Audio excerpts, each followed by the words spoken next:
alone. But top of the hour, about 9 o'clock hour, we like to check in with Professor Jeff Stein to find out what in the world is going on. Hello, Professor. Did you slide your way into work today? I literally slipped and slid and saw a couple of accidents on the way, so be very careful, people. That's the whole idea. But you know, when weather turns like this, people have a tendency to run to the grocery store. Boy, grocery stores do booming business on days like today. Everybody think it's going to last forever. And what can't you find? You can't find a loaf of bread because all the bread's gone usually if you don't get there bright and early or wait for the truck to get there again. That's part of everybody's weekly shopping routine. But, you know, as early as a century ago, that wasn't that easy just to run to the store and get a loaf of bread, was it? No, absolutely right. This kind of weather, it's loaf of bread, a dozen eggs, jug of milk. There, you've got what you need. But you couldn't do that back then. Back in 1907, for example, there was a fellow by the name of John Troush, and he opened a baking company on this side of the Mississippi from Michelle in Dubuque. It was operated by Troush, his wife, and one employee. And their main product was bread. And Troush made deliveries then within the city of Dubuque. But the distribution was limited because those unwrapped loaves of bread, right? It was a bakery. They would come up with these loaves of bread, and he would deliver them as standalone loaves.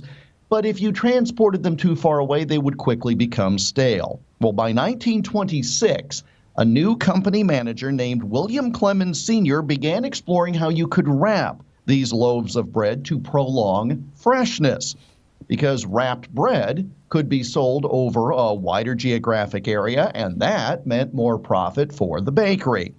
And over time, those bread wrappers contained some iconic brands: Sunbeam, Hillbilly, Peter Pan bread, all well known for their identifiable packaging.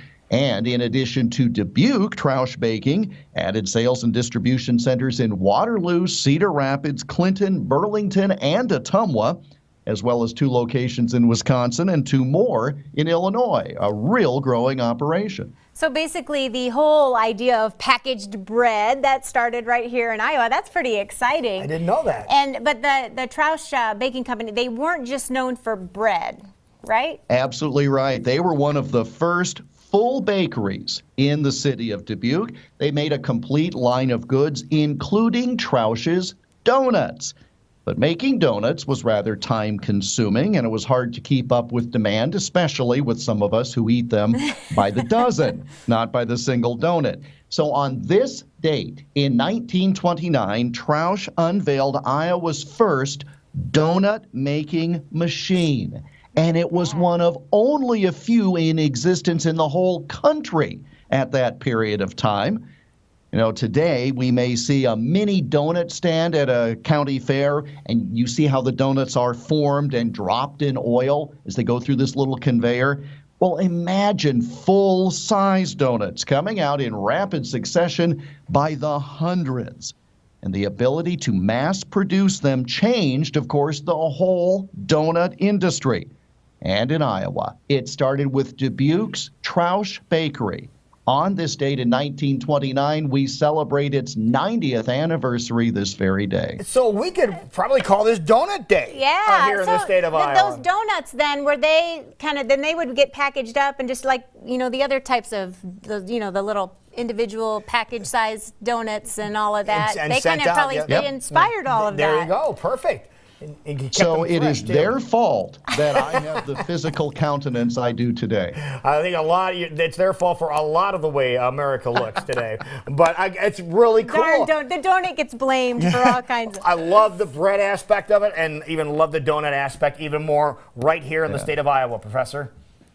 Absolutely. And those bread names, I mean, do you remember when you were a kid, Sunbeam with the little girl and the hillbilly bread? Yeah, perfect. That's great fun. All right, people want to go back and revisit what we just talked about. What's the easiest way to do so, sir?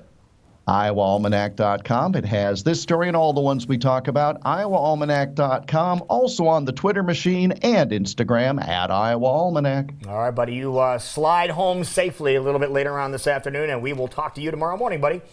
I'll be right here. Thanks, guys. All right, there you have it. Have a good day, Jeff. Professor Jeff Stein, check it in from Waterloo. Well, folks, don't go too far.